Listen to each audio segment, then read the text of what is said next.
Veda leaned wearily against the granite kitchen island and glanced at the clock. 6:30 in the evening. The workday in finance had dragged on forever. The annual report required verifying every single figure, every decimal point. Unbelievable. Barely in her early 30s, yet she felt like she was 50, Veda thought to herself. A dull ache pressed against her temples. Columns of numbers flickered before her eyes, even when she closed her lids. I have to make dinner, she thought, opening the stainless steel refrigerator. Inside, she found the chicken breasts she had taken out that morning to thaw, some tomatoes, carrots, an onion, and a bag of rice. Nothing complicated. Just an ordinary weeknight dinner for an ordinary family. Veda pulled out a cutting board, turned on the faucet, and began washing the vegetables. The mechanical movement soothed her, distracting her from thoughts of work. Sterling should be home in an hour. Her husband worked as a project manager at a construction firm, and lately his schedule had become unpredictable.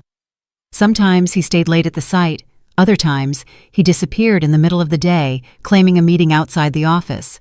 Veda didn't think much of it. Everyone had urgent deadlines and overtime.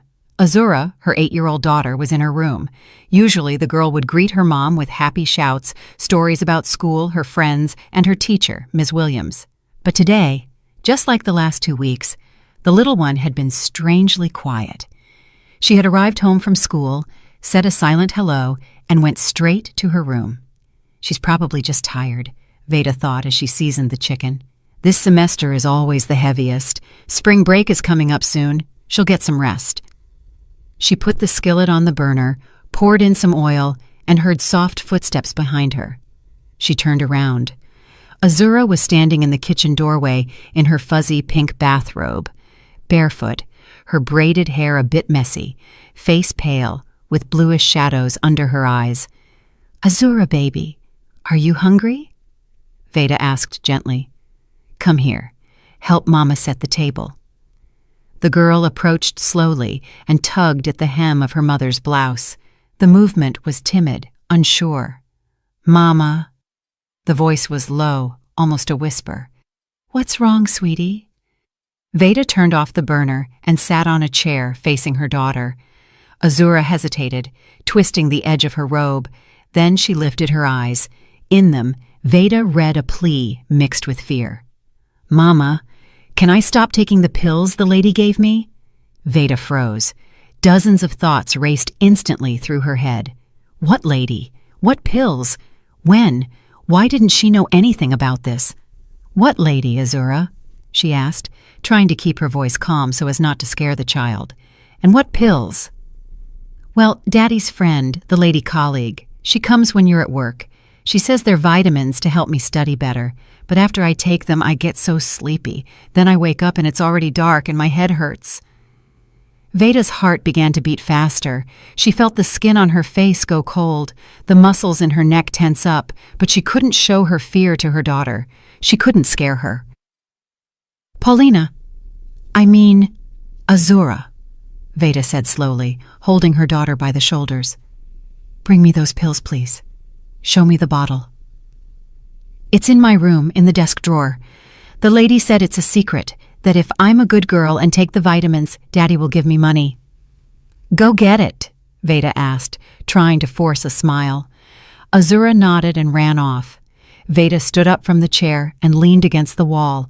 Panic invaded her. Her thoughts were jumbled. What colleague? Sterling's company was mostly men.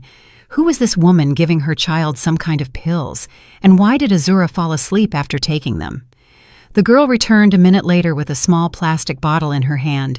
Veda took it and looked at the label. No identifying brand, just a white paper sticker with handwritten text. Vitamins. Inside were round white tablets. Thank you, honey, Veda said, hiding the bottle in her pocket. Go lie down for a bit in your room, watch some cartoons, and wash your hands. We'll eat soon. And don't take anything else, okay? Mama will handle these vitamins. Azura obediently went to her room. Veda pulled out her phone and quickly texted her friend, Dr. Zinnia, who worked at the urgent care clinic down the street. Zinnia, I need urgent help. Can you check some pills? Someone gave them to my daughter, said they were vitamins. I want to verify. I'll be there tomorrow morning. The reply came almost instantly. Come by at 8 before rounds start. We'll check them. Veda put the phone away and returned to the stove. The panic didn't leave her, but she had to make dinner. She had to behave as usual to not arouse suspicion. Suspicion from whom? From Sterling. She couldn't believe her husband knew about some pills for their daughter. Sterling loved Azura. He had always been an attentive father. He played with her, read her bedtime stories, helped her with homework. He couldn't consciously give the child something harmful. So, this woman was acting behind his back? The thought was terrifying, and Veda tried to push it away, but it kept coming back. It insisted on being in her head. What if Sterling knew about the pills? What if he was aware of who was coming to their house when Veda wasn't there? The apartment door opened, and Sterling appeared. Tall, athletic build, wearing a dark jacket and jeans. He was smiling broadly as always. "Hey, babe." He walked over and kissed Veda on the cheek. "Smells good. Chicken?" "Yeah," Veda replied briefly, not taking her eyes off the skillet. "Is Azura home?" Sterling asked, taking off his jacket. "She'll be out in a minute." Sterling went into the living room, and Veda heard him turn on the TV. A normal evening, a normal family, but something had shifted. Inside her, everything had tightened with anxiety. During dinner, Veda watched her husband and daughter in silence. Sterling joked, talked about work, asked Azura about school. The girl answered in monosyllables, picking at her rice with her fork without appetite. Sterling didn't notice her depressed state, or he pretended not to notice. "Why are you so sad, Azura?" he finally asked. "Maybe you need to take some vitamins? A colleague recommended some good ones for the immune system." Veda went still. She stopped chewing. She almost choked. Azura raised her eyes to her father, then looked at her mother. "No, Daddy, I don't want those vitamins anymore. Mama is going to buy me different ones," the girl said quietly. "Suit yourself." Sterling shrugged and continued eating. After dinner, Veda tucked her daughter in, sat by her side for a long time, and stroked her hair until Azura fell asleep. The girl slept restlessly, tossing and turning, murmuring something in her dreams. Veda left the child's room and closed the door behind her. Sterling was sitting in the living room, absorbed in his phone.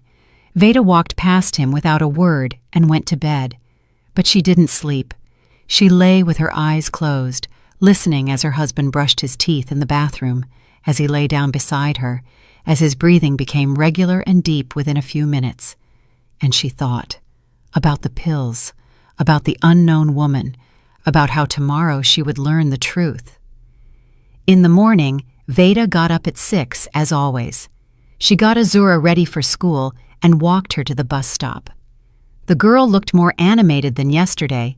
She was even smiling. "Mama, are you really going to buy me different vitamins?" she asked before getting on the bus. "Of course, baby. Don't worry. Have a good day at school." Veda watched the bus leave and walked quickly toward the subway. The clinic was 3 stops away. Zinnia was already waiting for her at the entrance, wearing her white coat, her face concerned. "Show me what you have," she said instead of a greeting. Veda took out the bottle. Zinnia opened the lid, poured a pill into her palm, examined it closely, and smelled it. "These aren't vitamins," she said slowly. "Veda, I need to take this for analysis. I have a chemist friend in the next building. He'll check it right now." "What is it?" Veda whispered. "I don't know exactly, but I have a very bad feeling. Wait for me here." Zinnia left, taking the bottle. Veda remained standing in the clinic lobby, feeling her legs turn to jelly. People swarmed around her. Patients, doctors, nurses. Life went on, but inside her, everything was crumbling. 20 minutes later, Zinnia returned. Her face was pale. Veda grabbed her friend's arm. "It's a sedative, a strong psychotropic. It's prescribed to adults with severe sleep disorders. It is absolutely forbidden to give to a child. It can cause dependency, brain damage, developmental delays. Do you understand what this means?" Veda nodded, unable to speak. "Where did you get this? Who gave these pills to Azura?" Zinnia asked. I don't know. A woman. Azura said she's Daddy's colleague. She came when I wasn't home and gave my daughter these vitamins. Azura would fall asleep after taking them. Zinnia fell silent. Then she said firmly, Veda, you must find out who this woman is, and you must go to the police. It is a crime to give psychotropic substances to a child without a prescription. Your daughter could have suffered serious harm. I know, Veda replied. I'll do everything. Thank you, Zinnia. She left the clinic, took out her phone, and called work. She said she would be a couple of hours late. Then she called an Uber and went home. She needed to check something. The apartment was empty. Sterling had gone to work at 7. Veda went into Azura's room and opened the desk drawer where her daughter kept her school supplies. There, under the notebooks, were several bills. Veda counted them. $700. Where did an 8-year-old get that much money? School lunches were paid in advance. Veda and Sterling rarely gave pocket money. Maybe $5 or $10 for ice cream. $700 was way too much. Veda remembered her daughter's words. Daddy will give me money. So Sterling knew. He was aware of this nightmare and was paying Azura for her silence. No, it was impossible. She couldn't believe it. Veda took out her phone and started searching online for local spy shops. She needed proof. She needed to see everything with her own eyes. 3 days passed. 3 days during which Veda lived in 2 realities. Externally, everything was as usual. Work, home, dinner, conversations with her husband and daughter. But inside, fear, anger, and mistrust had taken root. They devoured her from within. On Monday morning, after that visit to Zinnia, Veda had stopped by an electronics store. The clerk, a young guy with a polite, rehearsed smile, showed her several models of hidden cameras. She chose the most discreet one, a miniature camera camouflaged as a phone charger. It could be plugged into an outlet in the living room, and no one would suspect a thing. Does the recording go to a memory card or the cloud? Veda asked. Both options, the clerk explained. You can watch the video in real time through an app on your phone or download the file. Excellent quality. Audio records clean too. Veda paid and went home. Sterling was at work. She installed the camera in the living room, aiming the lens so that the front door, the hallway, and part of the room were in the frame. She checked it through the app. Everything worked. The image was sharp, the sound recorded without interference. Now, all that was left was to wait. That same evening, Veda spoke to Azura. The girl was sitting at the table doing her math homework. Veda sat next to her and hugged the child around the shoulders. Azura, baby, I need to ask you something. What, Mama? The girl looked up from her notebook. Do you remember the lady who gave you the vitamins? What's her name? Azura thought, furrowing her brow. I don't remember. She didn't say. Daddy said she's his colleague, that they work on a project together. She comes often, 2 or 3 times a week, usually after lunch when I get home from school.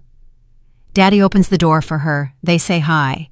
Then the lady gives me a vitamin and says I need to sleep a little so I don't bother them while they work. I take the pill, lie on the couch, and fall asleep. And when I wake up, she's gone. And what does Daddy do when you sleep? I don't know, Mama. I'm sleeping. I guess he works with the lady. They sit at the computer, discuss something. Daddy said it's an important project. Veda nodded, trying to stay calm. Okay, sweetie, just don't take those vitamins anymore, okay? I bought you better ones. They're in the fridge. They look like gummy bears. Okay, Mama, I like gummy bears, Azura replied obediently and went back to her homework. Veda left the room and leaned against the hallway wall. 2 or 3 times a week.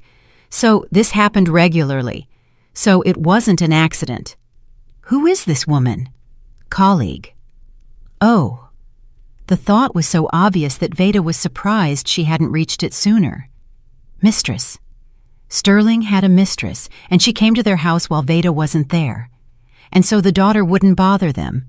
They drugged her. From the realization of this madness, Veda wanted to scream, break something, storm into the living room, and demand explanations from Sterling right now. But she couldn't. She needed evidence. She needed to record everything, so that later he couldn't wiggle out of it.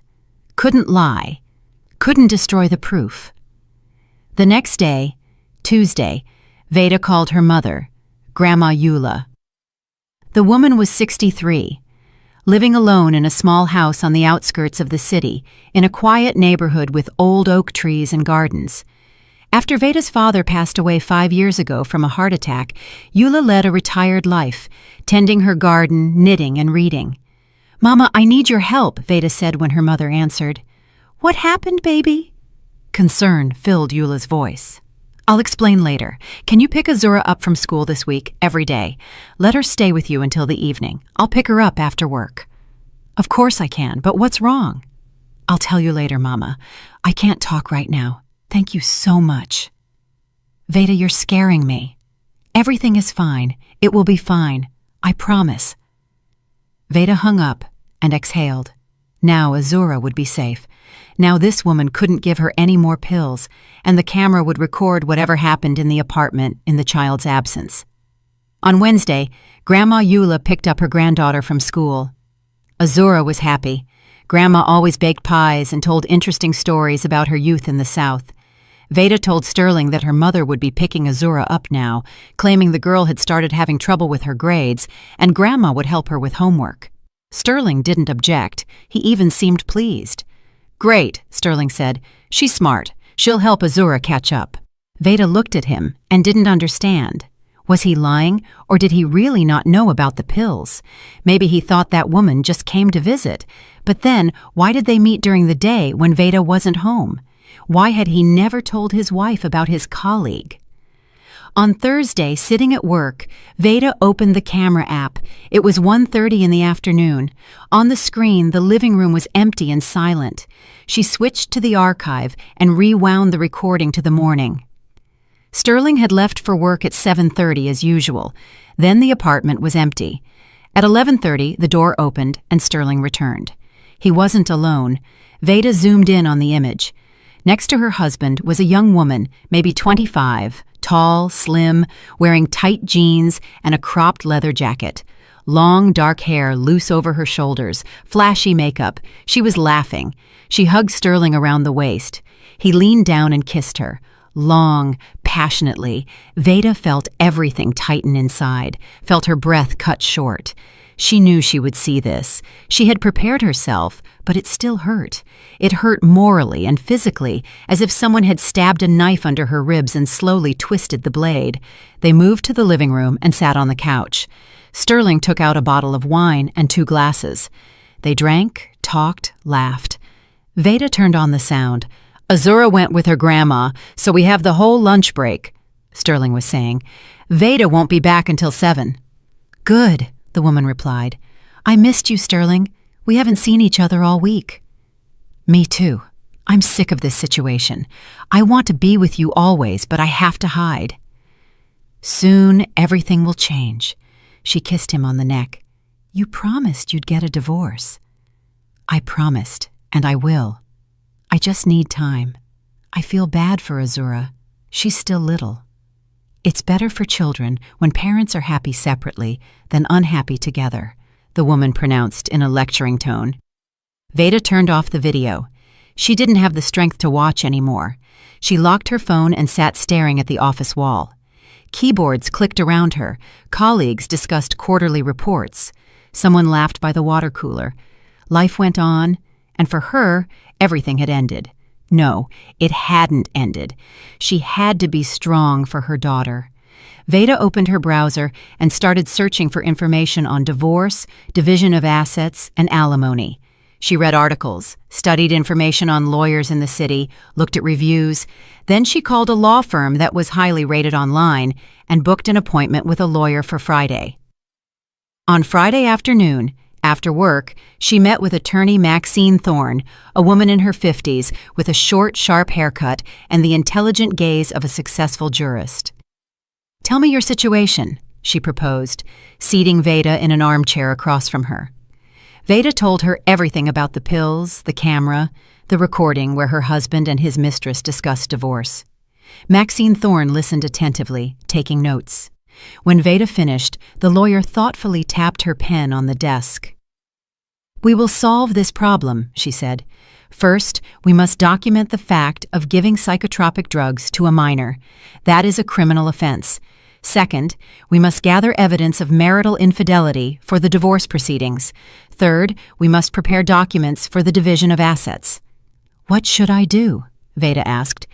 Continue recording everything with the camera. Save the recordings in multiple places, on a flash drive, in the cloud. Gather all receipts, bank statements, documents for the apartment, the car, everything you have. File a report with the police about the crime being committed against your minor child. The police will test the pills.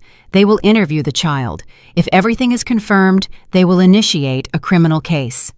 And my husband? Will he go to jail too? It depends on whether he knew about the pills or not. If they prove he knew and allowed them to be given to the child, yes, he will be liable. If not, he avoids punishment. But in any case, in the divorce, you can use the fact of infidelity and the dissipation of marital assets in your favor. I want him to pay for everything. Maxine Thorne nodded. Then, act according to the plan. Gather evidence. When you are ready, go to the police. I will help you with all legal matters. Veda left the lawyer's office with a clear goal. Now she knew what to do. Now she had a plan. On Saturday morning, Veda went to the bank and asked for printouts of all statements for accounts and cards for the last 6 months. Sitting at home, she carefully studied every line and found what she was looking for. Regular transfers to the account of a certain Portia Vance. $500, $700, $1,000 every week. Receipts from restaurants where Veda and Sterling had never been. Purchases at jewelry stores. A bracelet for $3,000, earrings for $1,500. A trip to a hotel in a neighboring city for a weekend when Sterling was supposedly at a corporate training. Veda kept everything in a separate folder. Statements, receipts, screenshots of transfers. There was enough proof. On Sunday, she checked the camera recordings again. During the week, Portia had come over 3 times. Each time the same thing. Wine, pizza delivery, conversations, kisses.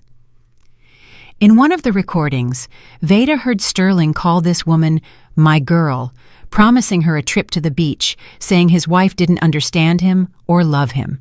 Lies. All lies. Veda loved him, trusted him. But the most terrible thing was discovered in the recording from the day before Azura started going to Grandma's. Veda clicked the file and froze. On the screen, Sterling opens the door, lets Portia in. A few minutes later, Azura arrives from school. The girl greets her father and the strange lady. Azura, come here. Portia kneels in front of the girl, smiling. I brought you a vitamin. You're going to be healthy and smart. She pulls the small bottle from her purse, pours a pill into her palm. Azura takes it obediently, drinks it with water. Good girl, Portia praises. Now go lie on the couch, rest a little bit. Azura goes to her room. 10 minutes later, she returns drowsy, lies on the living room couch, and closes her eyes. She falls asleep almost instantly. Sterling and Portia look at the sleeping child. Then they look at each other and start kissing. Veda turned off the recording. She had asked Azura not to take pills from the woman, but the girl apparently forgot that first day, after their conversation. But at least Veda saw everything with her own eyes. She saw how this woman deliberately drugged her daughter. She saw how Sterling stood by and did nothing. Maybe he really didn't know it was a sedative. Maybe Portia lied to him saying they were harmless vitamins. Or maybe he knew and agreed just so his daughter wouldn't bother him while he had fun with his mistress. On Monday morning, Veda went to the precinct. She took the bottle of pills, the flash drive with the camera recordings, and all the documents. The desk officer directed her to a detective, a middle-aged man with graying hair and the stern look of an experienced investigator. I'm listening, he said, pointing to a chair. Veda told him everything about the pills, her husband's mistress, and how they were drugging Azura. The detective studied the documents carefully, watched clips of the video. All right, he said. We'll take the report.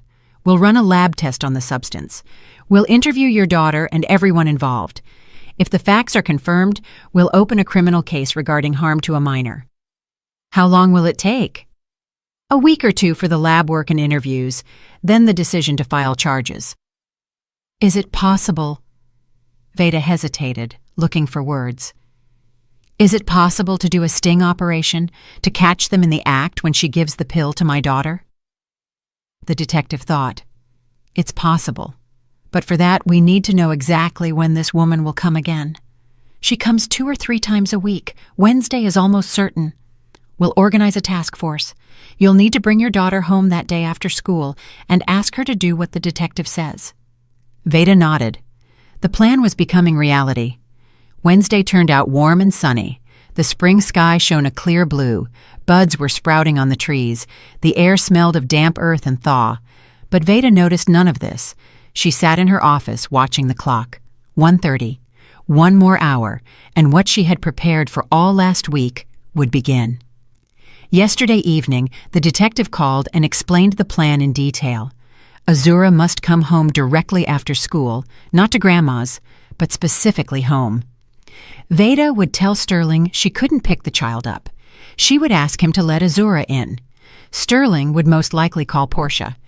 Azura would have to enter the apartment and, in front of witnesses on camera, ask that woman for more vitamins. If Portia gave her a pill, at that moment the task force would enter the apartment. Caught red-handed, seizure of drugs, interrogation of all participants, forensics, everything by the book. Will she be able to do it? The detective asked. She's only 8. It might be stressful. She can, Veda replied firmly. I'll explain that it's important, that this way we'll protect her from bad people. Last night, when Sterling went to the store, Veda sat next to Azura and spoke carefully. Azura, do you remember the lady who gave you the vitamins? Azura nodded, frowning. Those vitamins turned out not to be vitamins, but medicine that kids aren't allowed to take. That's why you felt bad. Do you understand? I understand, Mama. I won't take them anymore. Right. But we need to make sure that Lady never gives those pills to other kids again. Tomorrow you'll come home after school, and if that lady is there, you'll go up to her and ask for more vitamins. You'll say you like them, and then police officers will come and take the lady away, and she won't hurt anyone else. Can you do that? Azura looked seriously at her mother. I can, Mama. I'm not scared. I know the police are good people. They protect us. Veda hugged her daughter, squeezed her tight. Her heart was breaking with pain and pride at the same time. Her little girl was so brave. Now, sitting in the office, Veda checked her phone. Message from the detective. Team in position, waiting for signal. Another message from Mama Eula. Everything will go well, baby. Veda dialed Sterling's number. He answered on the 3rd ring. Hey, honey, did something happen? Sterling, I'm sorry. My mom had some business to attend to. She can't pick up Azura today. Are you home? Can you let our daughter in after school? Yeah, I'm home, working remotely today. Of course, I'll let her in, don't worry. Thanks. I'll be home in the evening. I'll make dinner. Okay, see you tonight. Veda hung up and texted the detective. Everything according to plan. Husband is home. Now all that was left was to wait. The hardest part, waiting and not going crazy with nerves. At 2:30, a notification from the camera app hit her phone. Motion detected. Veda opened the video. On the screen, Sterling opens the door. Portia walks in. Just like in previous recordings. Tall, flashy, tight clothes. They hug, kiss. Azura will be here soon, Sterling says. Grandma couldn't pick her up. No problem, Portia replies, taking off her jacket. I'll give her vitamin, she'll sleep, and we'll be together. Are you sure those vitamins are harmless? My wife has been acting weird lately, asking Azura about some pills. Portia laughs. Sterling. They're normal kids' vitamins for the immune system. I bought them for my niece, too. Don't worry. Sterling shrugs. Well, it's just that Veda has become suspicious. Maybe she suspects us. Soon it won't matter anyway. You'll get divorced. We'll live together, just a little longer. Veda watched this shameless woman. So Sterling didn't know about the sedative. Portia tricked him, told him they were vitamins. He believed her, or didn't want to verify because it was more convenient that way. The apartment door opened, and Azura walked in. The girl held her backpack in her hands, looking calm. Veda held her breath. "Hi, Daddy." Azura greeted her father, then turned her gaze to Portia. "Hi, ma'am." "Hi, sweetie." Portia knelt in front of the girl, smiling. "How was school?" "Good. They gave us a lot of homework." "That's great. Go change, then we'll eat." Azura went to her room, dropped off her backpack, returned to the living room, sat on the couch, and looked at Portia. Veda saw her daughter take a breath, saw her clench her fists.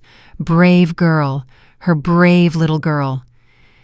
"Ma'am," Azura said quietly, "can I have more vitamins? I like them. I sleep good after taking them too." Portia lit up with a smile. "Of course, dear. I brought some right here. Here." She pulled the familiar bottle from her purse, poured a pill into her palm, and extended it to Azura.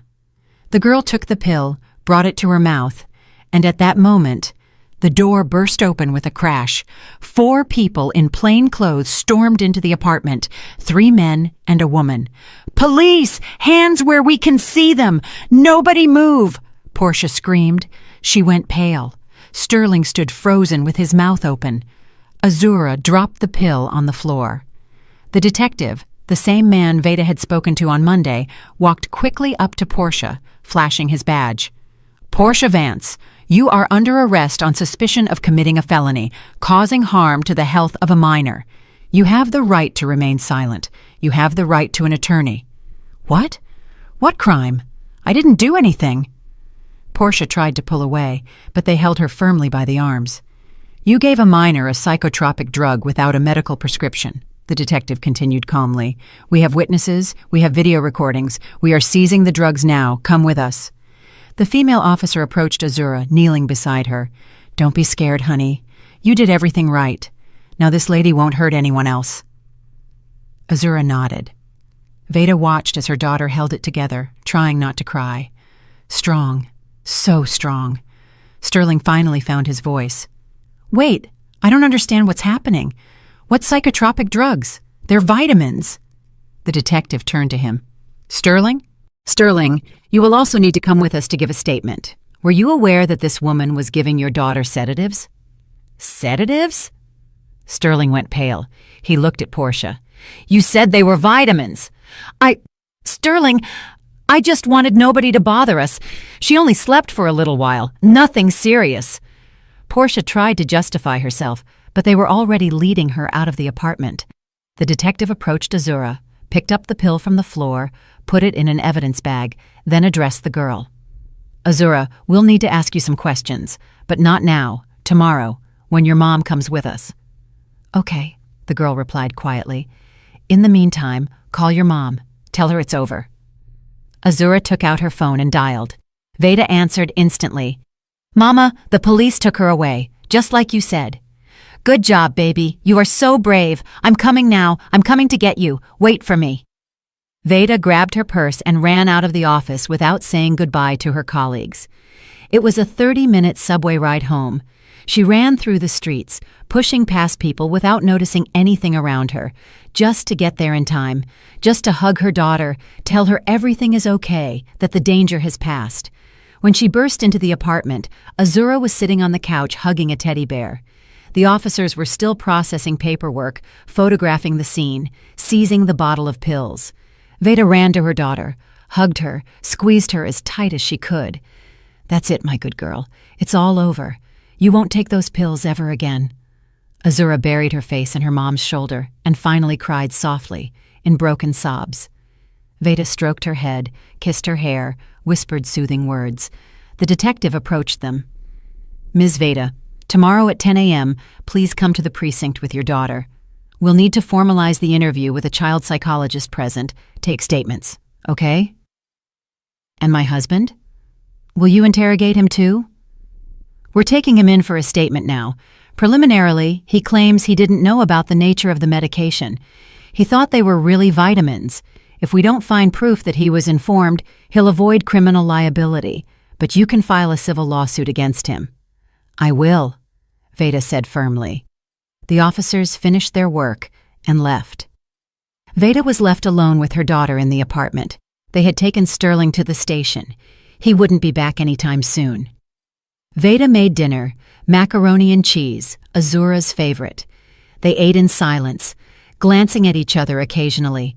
Then Veda tucked her daughter in, read her the story of Cinderella, who went through all the trials and found happiness. Azura fell asleep to her mother's voice, calm and protected. Veda left the room and sat in the kitchen with a cup of tea. She thought about what was next: divorce, division of assets, court, lawyers. It would be long and hard, but she would get through it. For her daughter, for herself. Sterling returned only at 11 at night. He entered the apartment silently, took off his shoes, walked into the kitchen. Veda was sitting at the table without looking up. "Veda," he began. "Don't," she interrupted coldly. "No explanations needed. I didn't know about the sedative, I swear. She said they were vitamins." "You cheated on me. You brought your mistress into our house.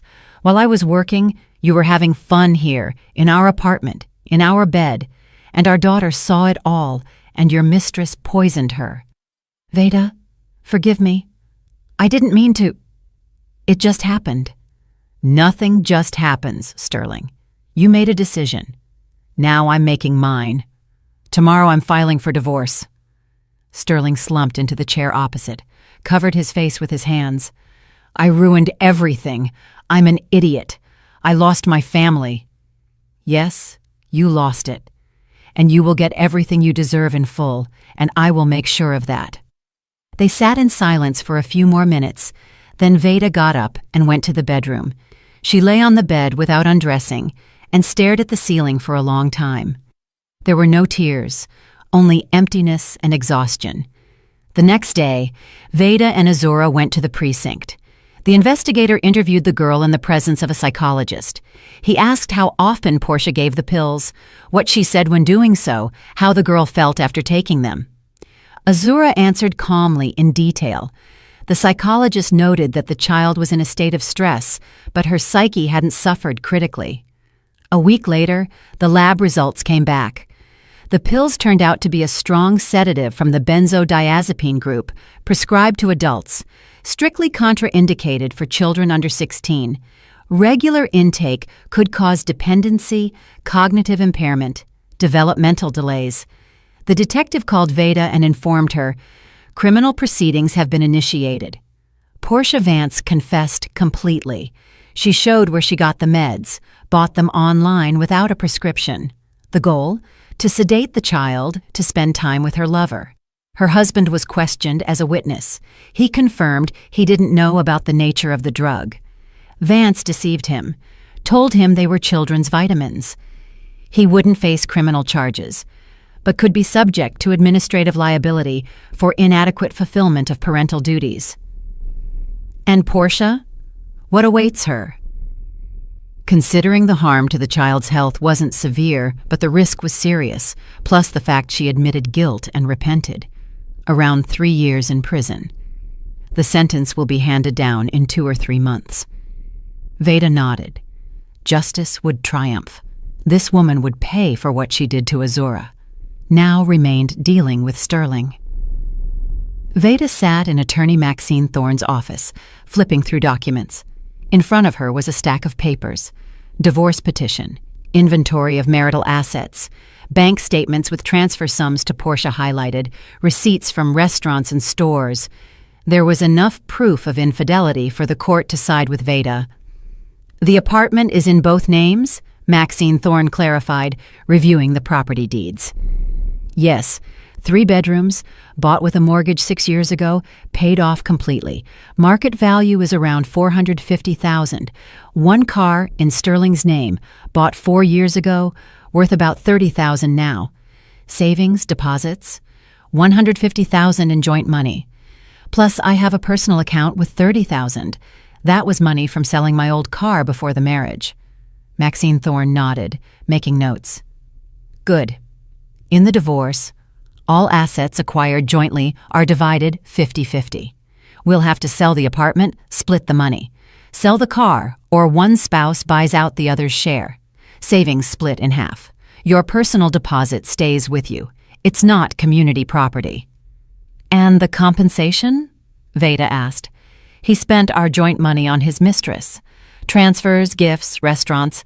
I calculated everything from the last 6 months, around $35,000. We will file a claim for dissipation of marital assets within the divorce suit. With such evidence, the court will grant it. He will be obligated to return half of the spent funds to you, $17,500, and the child, Azura, will stay with me without a doubt?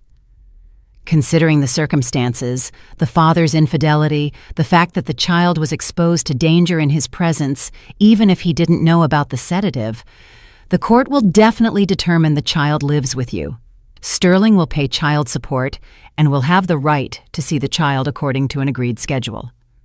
Veda exhaled. Everything was going according to plan. Terrible, painful, but according to plan. When do we file? I've prepared all the documents. We can file tomorrow. The first hearing will be scheduled in about a month. Considering your husband will hardly object to the fact of infidelity and the asset division, the process will take 2 or 3 months max. Good, file it. The next day, the divorce petition was filed in the district court. Sterling was served the summons a week later. He came home gloomy, holding an envelope. He walked silently into the kitchen where Veda was making dinner. "So you decided anyway," he said quietly, dropping the documents on the table. "Yes, I decided." "I thought you were joking, Veda. Maybe we can still fix everything. I cut all ties with Portia. I'll be a model husband." Veda turned to him, and in her eyes, he saw so much coldness and contempt that he fell silent. "You deceived me. You brought your mistress into our house. Our daughter saw a strange woman acting like she owned our apartment. Azura was being poisoned with sedatives while you had fun. You spent our money we were saving for vacations, for our daughter's college fund, on your mistress. And you think everything can be fixed? I didn't know about the sedative. How many times do I have to repeat it? You didn't want to know, because it was convenient for you. Convenient that the kid slept and didn't bother you. You didn't even ask what those pills were, where they were from. You didn't care." Sterling lowered his head. "I really thought they were vitamins. Portia said they were for the immune system." "So you trusted a strange woman unconditionally, without even verifying what the pills were. That says a lot." They stood in silence. Then Sterling took the envelope and went to the bedroom. Veda went back to the stove, but the stress was taking its toll. She couldn't force herself to keep cooking. In late May, the first court hearing took place. Veda came with her lawyer, Sterling with his, a young man with glasses who didn't look very confident. The judge, a stern woman in her mid-50s, studied the case materials closely. "Mr. Sterling, do you admit to the fact of marital infidelity?" she asked. Sterling stood up. "I admit it, Your Honor." "Do you agree with the division of assets in equal parts?" "I agree." "Do you object to the claim for compensation for funds spent on third parties?" Sterling looked at his lawyer. He shrugged. "I do not object." "Good. On the question of determining the minor's place of residence, what is your position?" "I agree that my daughter should live with her mother. I request visitation rights every weekend." Veda stood up. "Your Honor, I object to weekly visits. I request a schedule of twice a month on Sundays during the day. Considering the circumstances of the case, I believe the child needs time to recover psychologically." The judge nodded. "I will take your position into account. Hearing adjourned for 2 weeks." The next hearing, June 10th, the court issued the judgment. Dissolve the marriage, sell the apartment, divide the proceeds equally, transfer the car to Sterling with a compensation payment to Veda of half its value. Divide savings in half. Judgment against Sterling in favor of Veda for $17,500 as compensation for dissipated assets. Azura's primary residence with the mother. Visitation with the father twice a month, Sundays from 10 a.m. to 4 p.m. The judgment became final a month later. During this time, Veda found a buyer for the apartment, a young family with 2 kids. They agreed on $440,000. Each of them walked away with $220,000. In mid-July, Veda and Azura moved in with Grandma Eula. Grandma's house was on the edge of town, a 2-story place with an attic, a small garden, and a vegetable patch. Azura was given a room on the 2nd floor with windows facing the apple trees. The girl was happy with the move. It was quiet here. It smelled of herbs and fresh bread that Grandma baked. "Baby, y'all can live here as long as you want," Eula said, pouring tea. "There's plenty of room, and I'm happy to have you." "Thanks, Mama. But it's temporary. I'll find my own place. We need our space." Veda started looking for housing. She considered 2-bedroom condos in different neighborhoods. She wanted to find something close to Azura's school so the commute would be easy. In late August, she found a suitable option. A 2-bedroom condo, 900 square feet, 5th floor, recently renovated, good neighborhood infrastructure. Price, $200,000. Bargained down to $190,000. She closed the deal in early September. Moving into their own apartment was joyful. Azura helped unpack boxes, arrange books on shelves, hang curtains. They bought new furniture, a sleeper sofa for the living room, a separate bed for Azura. They furnished the kitchen simply but cozily. Potted flowers appeared on the windowsills. "Mama, can we get a puppy?" Azura asked one evening while they were watching a movie together. Veda thought, a dog is responsibility, expenses, time for walks. But on the other hand, Azura needed a friend. After everything that happened, the girl had become withdrawn. She stopped talking to classmates, would come home from school and stay in. A dog could help her open up. "Which one would you like? A spaniel or a retriever?" "Big kind. Okay, we'll look at the shelter. There are lots of dogs waiting for owners there." That weekend, they went to the animal shelter across town. It was noisy. Dozens of dogs of different breeds and sizes were barking. The shelter worker, a woman in denim overalls, led them past the cages, telling stories about the residents. And then, in one of the pens, Azura saw him. A medium-sized brown dog with floppy ears and kind eyes sat in the corner with his muzzle on his paws. Breed, Cocker Spaniel mix. Age, 3 years. "What's his name?" Azura asked. "Roscoe. His owner moved overseas and couldn't take the dog. Roscoe is very obedient, affectionate, loves kids." Azura opened the gate and knelt in front of the dog. Roscoe lifted his head, sniffed her hand, then carefully licked it. The girl laughed. For the first time in months, Veda heard that crystal-clear laughter. "Mama, can I keep him? Please?" Of course. They took Roscoe home that same day. Bought a collar, leash, bowls, food, a bed. At home, Roscoe sniffed every corner. Then he lay down at Azura's feet and closed his eyes happily. He had found his family, and they had found him. Life began to improve. Veda went back to work after taking some time off. Azura started 3rd grade. The girl made friends with a classmate, Keisha. Together they did homework, walked Roscoe in the courtyard. Gradually, Azura became her old self, cheerful, open, curious. Sterling called occasionally, asking to see his daughter. Veda didn't object. According to the court order, twice a month. Azura went to see him reluctantly. She said Daddy was sad often, that he now lived in a small apartment on the outskirts, that he didn't have a nice car anymore. Veda didn't feel pity. He had chosen that path himself. In October, Veda learned that Portia had been sentenced to 3 years in a minimum security prison. The sentence was handed down quickly. Portia fully admitted guilt, repented, asked for leniency, but the court was strict. She knowingly gave a child a dangerous drug, risking the minor's health for personal interests. 3 years. Veda felt satisfaction. Justice had triumphed.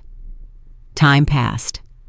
Autumn turned into spring, spring into summer. A year had passed since Veda learned the truth, a year that changed everything. But she overcame it. She and Azura overcame it. Late that summer, on a warm August evening, Veda was walking Roscoe in the park near their house. The dog ran happily on the grass, chasing birds. Veda walked slowly, enjoying the peace. She felt good for the first time in a long while. "Roscoe, come!" She called him when the dog wandered too far. Roscoe didn't react. He ran toward another dog, a beautiful large husky with gray and white fur and blue eyes. The dogs sniffed each other and started to play. "Luna, don't scare the other dogs," a male voice was heard. Veda looked up. Walking toward her was a man of about 35 in a track jacket and jeans, handsome, with a nice smile. "Excuse me, she's too friendly," he said, approaching. "No problem. Mine doesn't mind socializing either," Veda replied, smiling. "Beautiful dog. Husky?" "Yeah, her name's Luna, 2 years old, energy to spare. Yours is a spaniel?" "Mix. His name is Roscoe." They started talking. Turned out the man's name was Emrys. He lived in the building next door, worked as a civil engineer. Divorced, no kids. Adopted Luna a year ago. Since then, he walked in this park every evening. "Strange we haven't met before," Emrys noted. "I moved to this neighborhood only a year ago." "I see. Do you walk here often?" "Every evening. Roscoe needs walks. He's active." "Maybe we walk together? The dogs have more fun, and we won't be bored." Veda thought, why not? He seemed like a nice person. Just walks, nothing more. "Okay," she agreed. Since that evening, they started meeting in the park regularly. They walked, talked about work, life, dogs. Emrys turned out to be an interesting conversationalist, educated, with a sense of humor, attentive. Veda felt herself gradually thawing, learning to trust again. 2 months later, Emrys invited her for coffee. They sat at a table, drank coffee, talked about everything. When he walked her home, he held her hand. Veda didn't pull away. Another half-year passed. Spring returned to the city, bringing warmth, blooming, and a sense of renewal. Veda stood by the window of her apartment, looking at the trees blooming in the courtyard. Azura was doing homework at the table. Roscoe dozed in his bed. An ordinary, quiet, happy evening. In those months, a lot had changed. The relationship with Emrys developed slowly, without haste or pressure. They saw each other 2 or 3 times a week, walked, went to the movies, the theater. He met Azura. The girl was cautious with him at first, but gradually got used to him. Emrys didn't try to replace her father, didn't impose himself. He was simply nearby, kind and attentive. Their first outing together was to the amusement park. Emrys invited Veda and her daughter to ride the rides. Azura remained tense. She answered his questions in monosyllables. But when they approached the carousel with the horses, the girl's eyes lit up. Emrys noticed and suggested they ride together. They sat on neighboring horses. And when the carousel started spinning, Azura laughed for real for the first time in ages. Veda stood to the side and felt her soul rejoice. Her daughter was laughing again. After that day, Azura started opening up to Emrys gradually. They discussed favorite books. The girl loved adventure stories about travelers and explorers. Emrys told her about his engineering work, showed her blueprints, explained how bridges and buildings are built. Azura listened with interest, asked questions. Common topics of conversation appeared between them. "Mama, I finished math," Azura announced, closing her notebook. "Can I go walk Roscoe?" "Of course, go ahead. Just not too long. It'll start getting dark in an hour." Azura put on her jacket, clipped the leash to Roscoe's collar, and ran out of the apartment. The dog wagged his tail happily, anticipating the walk. Veda watched her go and smiled. Her daughter was happy. That was the most important thing. The phone rang. Emrys. "Hey, how are you?" "Good.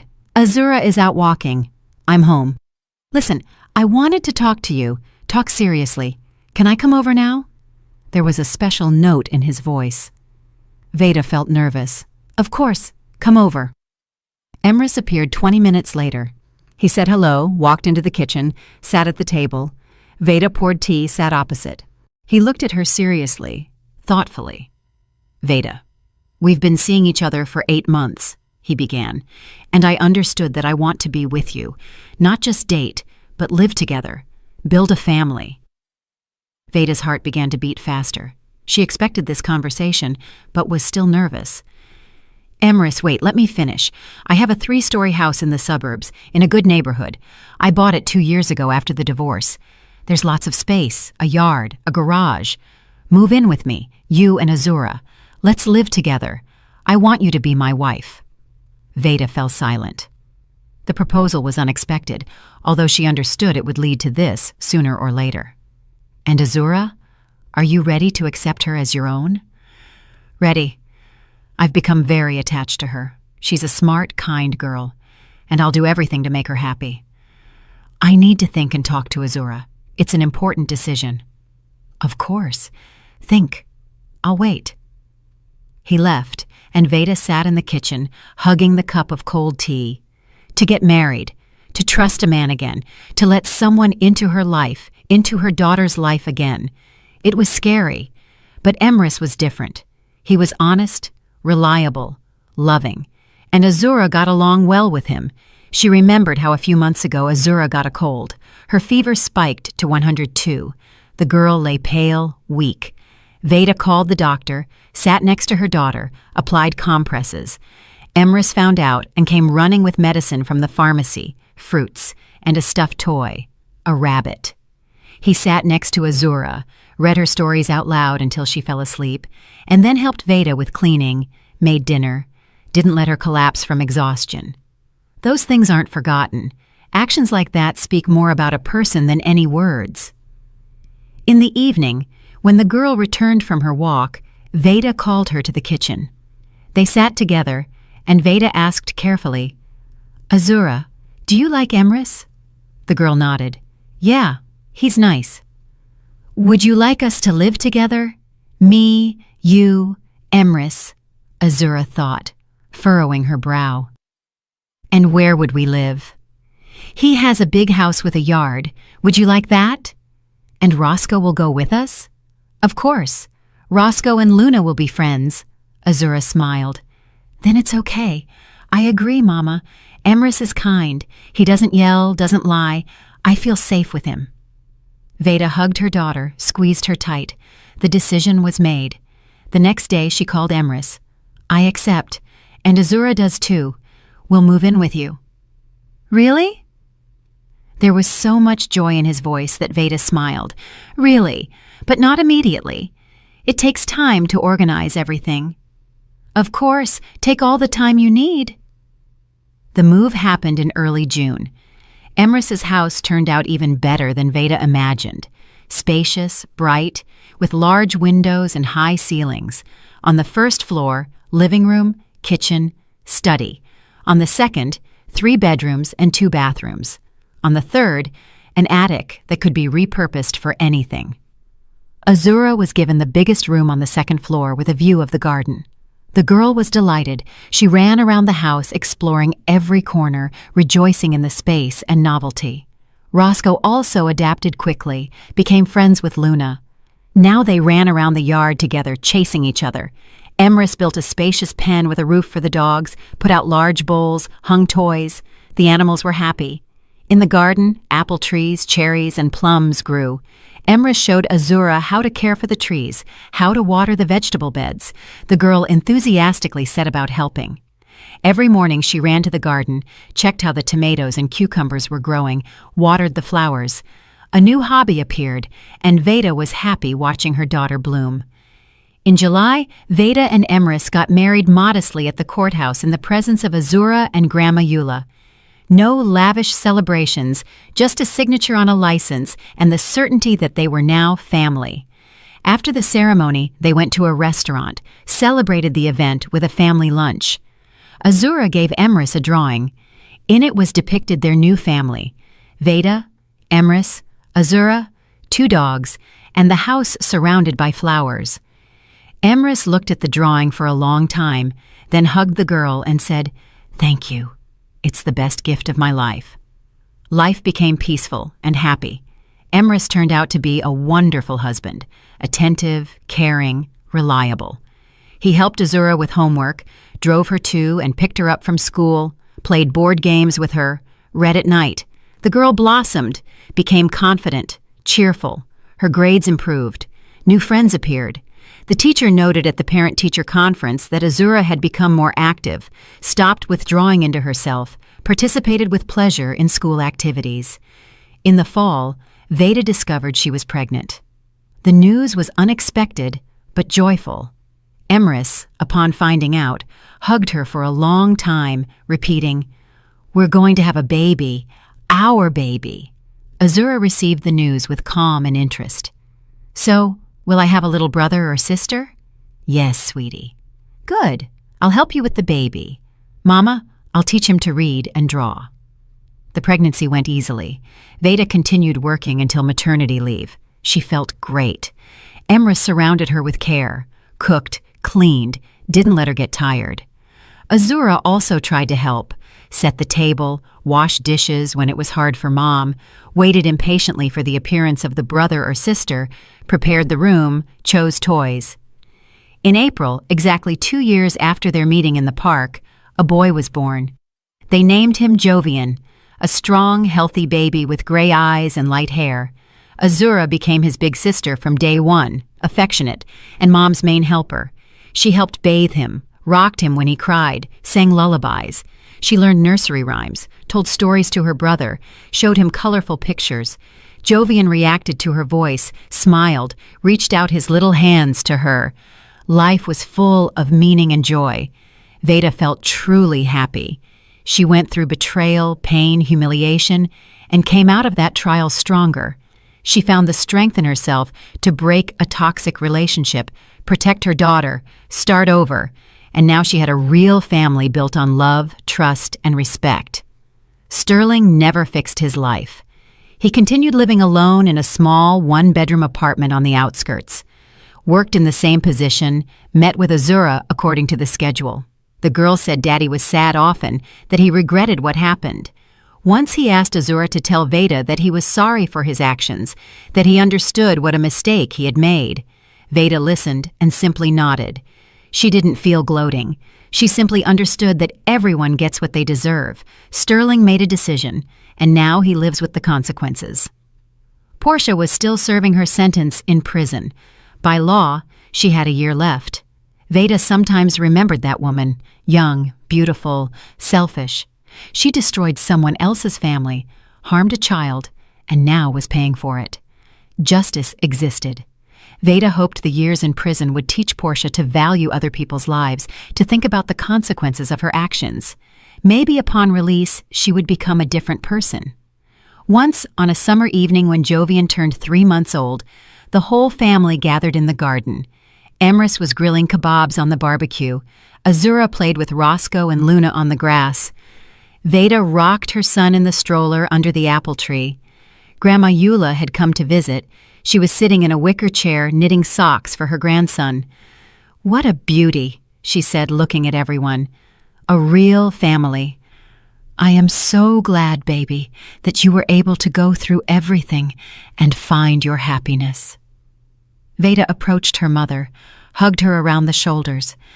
"Thank you, Mama, for everything. Without you, I wouldn't have made it.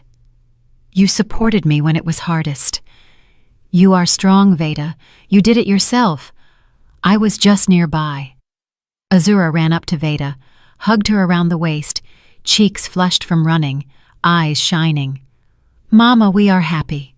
Veda looked at her daughter, at Emrys turning the meat on the grill, at little Jovian sleeping peacefully in the stroller, at her mother smiling at them with such warmth, at the 2 dogs running on the grass, at the sun setting on the horizon. "Yes, sweetie, we are happy." And it was true. Despite the pain of the past, despite the scars on the soul, they were happy because they learned to value what they have, because they went through trials and didn't break.